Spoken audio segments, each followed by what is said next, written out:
Hello students, in our previous session we have started a new chapter, that is chapter 7, rocks and rock types. In that we had an introduction about rocks. Today we are going to study the next part of chapter 7. We have already discussed in our previous session that there are three types of rocks. They are igneous rocks, which are also known as primary rocks, sedimentary rocks, and metamorphic rocks. Today, we are going to study igneous rocks and sedimentary rocks. Let's start with igneous rocks, which also means primary rocks. Look at this picture.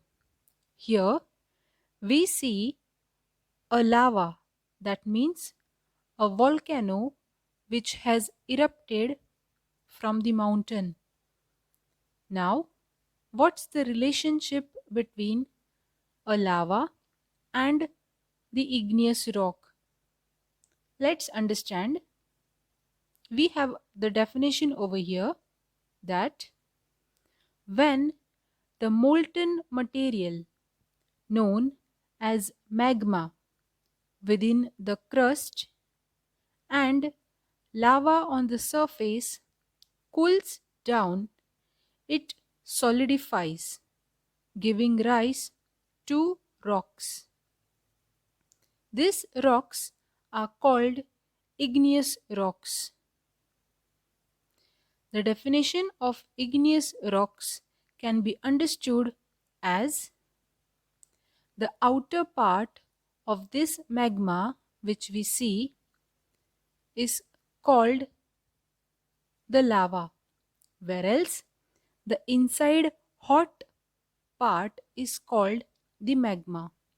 When the magma and lava, that means the inside part and outside part, cools down, it solidifies, means it becomes hard, and that hard material is called igneous rocks. This is how igneous rocks are formed. The features of these rocks are: these rocks are formed out of the material from the interior of the earth. They are hard and homogeneous. They are heavy. We do not find any fossils in these rocks.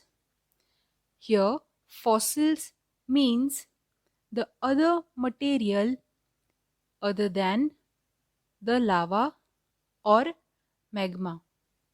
They are called as fossils. The best examples of igneous rocks are basalt rock and pumice rock.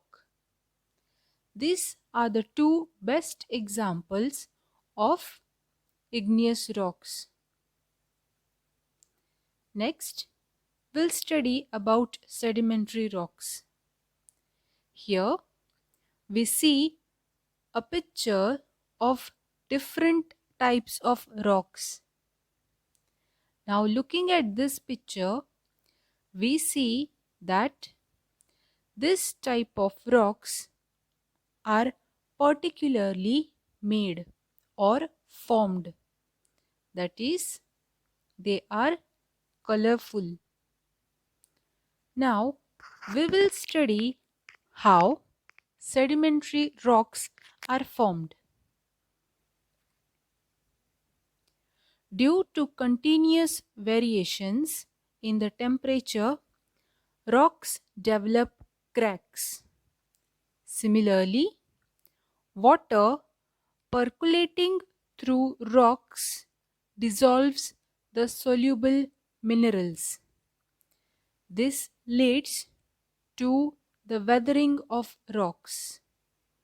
Let's understand this statement that due to the temperature, the rocks develop cracks, and when water passes through those cracks, what happens is the minerals which are soluble. Soluble means which can be easily dissolved. That soluble minerals move towards the inside part of those rock when water passes through those cracks. This leads to the weathering of rocks. They get disintegrated or decomposed, meaning they get reduced to pieces. These rock particles get transported by rivers, glaciers, wind, etc. towards low-lying areas and gets deposited, meaning those particles or small rock pieces which are formed, they flow with the help of river, glaciers or wind, and when they flow they settle at such areas where they are stopped. That means they do not move from that place. The layers of sediments get deposited on each other, and the upper layer exert heavy pressure on lower layers, meaning when rock particles transport and gets deposited at one place, that process does not stop there. What happens that transportation of rock particle process keeps on going on and on.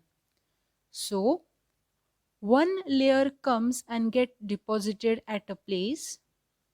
Similarly, the other layer also gets transported and gets deposited on the previous layer. Similarly, more layers come and deposit on each of them. And what happens is the upper layer starts giving pressure on lower layers. After that, this leads to compaction of materials and development of sedimentary rocks. Here we studied how sedimentary rocks are formed. Next we will study that. Here we see an picture of a type of sedimentary rock. One can easily see layers in the sedimentary rocks. While layers are getting deposited, the remains of dead animals or plants get buried in these layers at time. Therefore, we can find fossils in sedimentary rocks. We can also find coal particles in sedimentary rocks. Sedimentary rocks are generally brittle and lightweight. Brittle means they are easily breakable. Most of them are porous. Sandstone, limestone, shale, corals, etc. are the examples of sedimentary rocks. Here we finish our today's part, that is part 2 of chapter 7. Thank you.